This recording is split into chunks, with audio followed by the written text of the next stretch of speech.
Eu sei que somos pessoas inteligentes, algumas até sábias.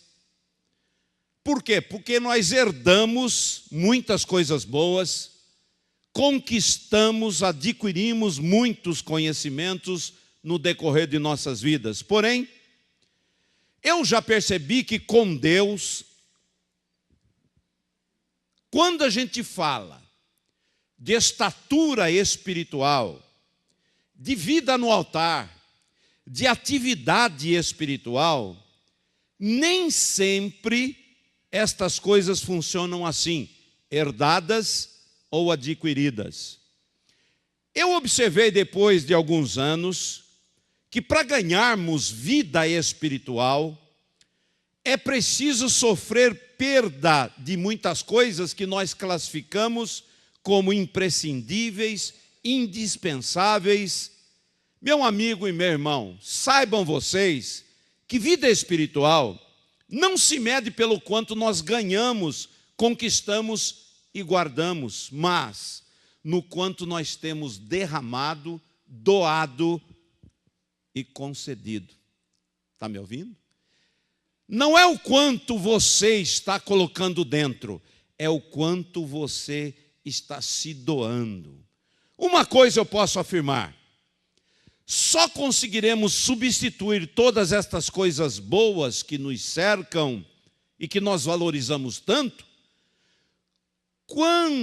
somente quando, depois o Espírito Santo atuando em nós, tiver mostrado para a gente a realidade do céu e o valor da vida de Deus em nós, que sempre é uma vida abundante, abrangente e incomensurável. Caso contrário, não queremos largar estas coisas que nós amamos. Eu vou resumir.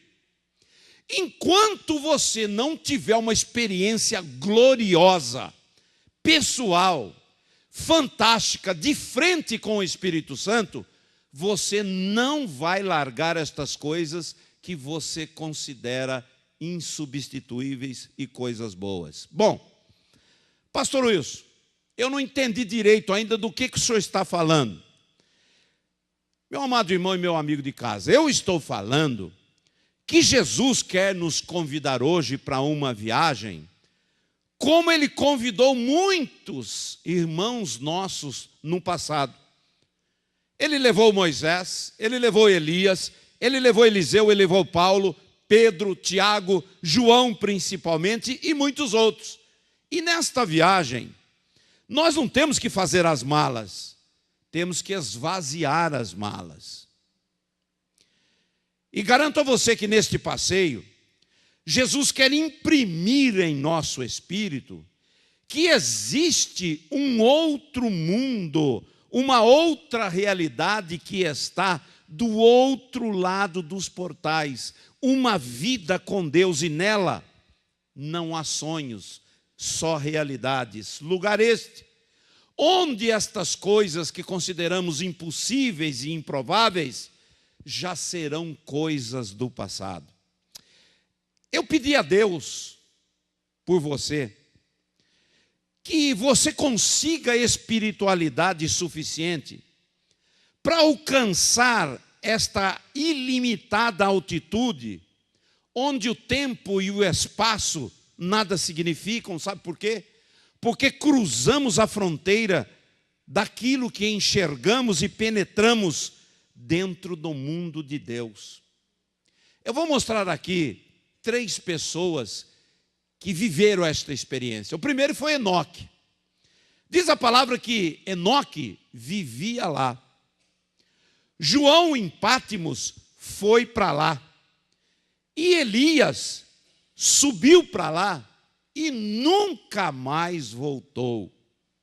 Agora, olhe para cá, meu irmão e meu amigo de casa. Se este é o seu desejo também, saiba, esta é a hora e o dia certo.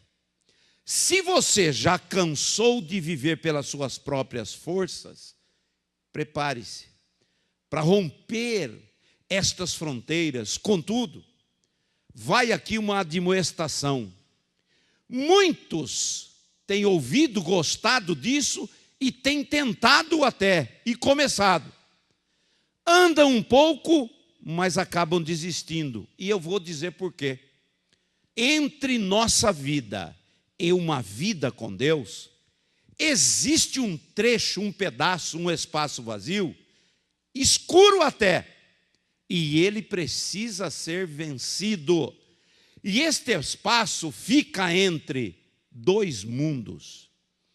Mas se você for uma pessoa persistente, destemida e uma pessoa corajosa, saiba que Deus reuniu condições para nós em Jesus Cristo, aleluia, eu diria para isso, para que a gente alcance essa graça e deixarmos este tabernáculo finito e limitado que é o nosso corpo, e já podemos participar do céu, desta vida conquistada por Cristo, como um antegozo da vida eterna. É verdade ou não é? Olhe para mim. Não é verdade que a gente tem muito mais problemas do que momentos bons, alegres e felizes? Quem concorda comigo? Levanta a mão. Estamos sendo sinceros. Eu até diria que nós temos por volta de uns 5, 6 problemas para uma coisa alegre, feliz e abençoada. E o que é que tem que acontecer? Nós temos que mudar este prognóstico. Nós temos que viver 5 bênçãos maravilhosas de Deus e lá uma vez ou outra na vida ter algum problema. Por quê? Porque problema também é bom. Vejam só, uma lâmpada só acende porque tem o fio positivo e tem o negativo. Se você tirar o negativo, a lâmpada não acende. Então, vida com Deus é assim. De vez em quando a gente precisa ter lá uns percalçozinhos, precisa ter lá um problemazinho. Sabe por quê? Porque a gente precisa ter desafios para vencer. Então, olha só. Essa distância, esse túnel de tempo, se é que eu posso chamar assim, ele é proporcional a cada um de nós, porque depende da estatura espiritual que cada pessoa possui. Vejam, por exemplo, o apóstolo Paulo. Diz a palavra que Paulo, perseguidor da igreja, era um homem mau, era uma pessoa que prendia, açoitava, desbaratava os irmãos, mandava matar. Agora, você me diria assim, pastor, este foi o túnel escuro do apóstolo Paulo? Não, não foi. Não foi. Paulo, até então, vivia a sua vida, o seu mundo, e todas as coisas que ele cercavam a vida de Paulo, ele não tinha nenhum conhecimento que havia um outro mundo, o de Deus, que jamais ele sonhou que existisse. E eu vou ser sincero, a maioria das pessoas vivem assim. Não sabem que existe uma vida com Deus, uma vida de Deus para as pessoas viverem. Contudo, voltando a Paulo, um dia, aprove a Deus convidá-lo para esta viagem. E vou dizer mais a você, o próprio Deus o classificou como um vaso escolhido. Olha para o irmão do lado e fala assim, irmão, você é uma pessoa escolhida por Deus. Irmã, você é uma pessoa escolhida por Deus. Glória a Deus. Agora, por favor, olhem para cá. Nós conhecemos a história e sabemos que de uma forma muito especial, Deus se manifestou a ele no caminho de Damasco. E como consequência, a primeira coisa que lhe aconteceu foi ficar cego.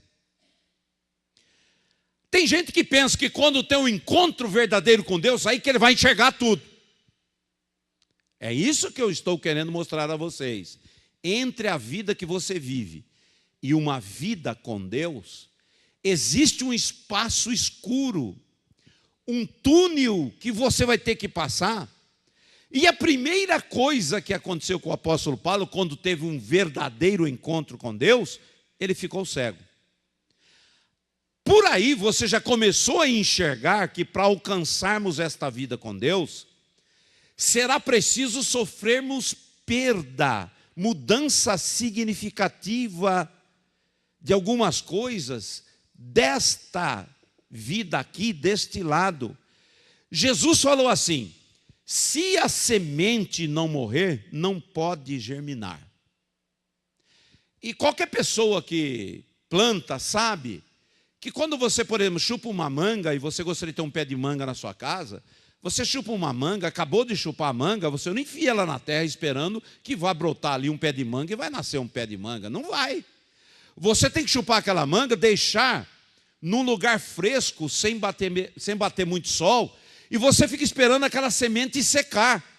Quando aquela semente secar, então aí ela está pronta para você colocar na terra. Aí sim vai nascer. É o que Jesus falou. É o que ele orientou. Agora, se essa semente, o que ela é, não morrer, não vai conseguir germinar outra coisa. Quando Paulo teve o seu encontro com Deus, ele diz lá em Atos 9:6, olha o que Paulo diz: Senhor, que queres que eu faça? Ah lá, quando ele teve o encontro com Deus, ele disse: Senhor, que queres que eu faça? Oh Deus, muito obrigado por isso. Olha só, eu diria que esse é o início de uma vida com Deus. Paulo, com esta expressão, Senhor, que queres que eu faça? Ele começou a entrar no túnel escuro que falei há pouco, naquele espaço vazio, entre a sua vida e a vida com Deus. E diz a palavra que 3 dias ele ficou cego, num mundo de trevas, até que a luz de Deus brilhou em seu caminho. Lugar este que ele jamais havia passado. E quando já do outro lado vislumbrou a mão do homem de Deus, Ananias, que o conduziu para uma verdadeira nova vida. Meu amado irmão, você não pode se esquecer de uma coisa: do caminho que ele estava até a cidade de Damasco, vamos dizer assim, no físico, no natural, ele foi conduzido por amigos, porque ele estava cego. Ele estava vivendo dentro daquele túnel de uma escuridão, e era uma distância grande e sem orientação, até que ele atingiu o outro lado, na hora que Ananias colocou as mãos sobre ele, e diz a palavra que ele foi cheio do Espírito Santo. Agora tem uma coisa, lembram-se? Ele foi levado, guiado por pessoas que ele nem sabia quem eram. Teve um momento da vida dele, sem ver nada, que ele teve que confiar sem ver.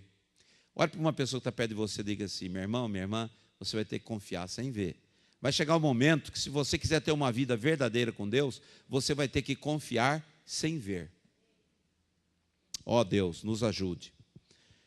Sabe, quando a entrega é grande, a distância é pequena. Guardou? A verdade é que não temos ideia do tamanho da abertura, do clarão que está nos esperando do outro lado, a não ser que com coragem, obrigado Deus, nos aproximemos com determinação e passemos por ele, porque se não for assim, com coragem, jamais